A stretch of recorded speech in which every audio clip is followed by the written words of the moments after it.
दरम्यान साखरेचे दर वाढल्याचा फटका आता सर्वसामान्यांना बसायला सुरुवात झाली आहे। रत्नागिरी जिल्ह्यातील ग्रामीण भागात देखील साखरेचा मोठा तुटवडा जाणवू लागलाय। जिल्ह्यामध्ये साखरेचे दर 70 ते 75 रुपयांपर्यंत पोहोचले आहेत। ग्रामीण भागामध्ये दुकानदारांकडून साखरेची मागणी करून देखील साखर उपलब्ध होत नाही। साखरेच्या सध्याच्या स्थितीचा चिपळूणमधल्या सावर्डे इथल्या किराणा मालाच्या दुकानातून आढावा घेतलाय आमचे प्रतिनिधी राकेश गुडेकर यांनी। ऐन सणांच्या तोंडावरती साखरेचे दर मोठ्या प्रमाणात वाढलेले आहेत, त्यामुळे सर्वसामान्यांबरोबर दुकानदारांनाही मोठा फटका बसताना पाहायला मिळतोय। त्यातच दुकानदार ज्या प्रमाणात साखरेची मागणी करतात त्या प्रमाणात साठा देखील म्हणजे साखर देखील उपलब्ध होत नाहीये, असं ग्रामीण भागात ठिकठिकाणी देखील पाहायला मिळते।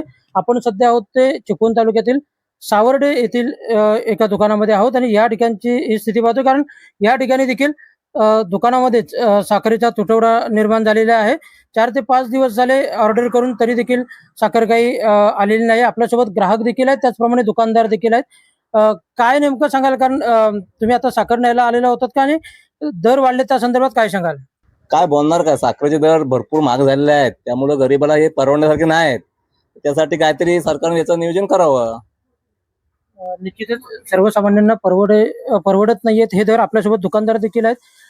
तुम्ही नेमकं काका काय सांगाल, कारण ऑर्डर केली होती का साखरेची, आणि सध्या साखरेची साठ्याची नेमकी काय स्थिती आहे तुमच्या इथे? ऑर्डर मंगळवारी केलेली आहे, आम्ही दर मंगळवारी करतो त्याप्रमाणे ऑर्डर मंगळवारी केलेली आहे। साठा आमचा आता आज 2 दिवस पुरेल एवढा साठा आहे। त्यानंतर गुरुवार शुक्रवारला माल येणार आहे। साधारणतः दरात किती टक्के वाढ झाली किंवा किती वाढले?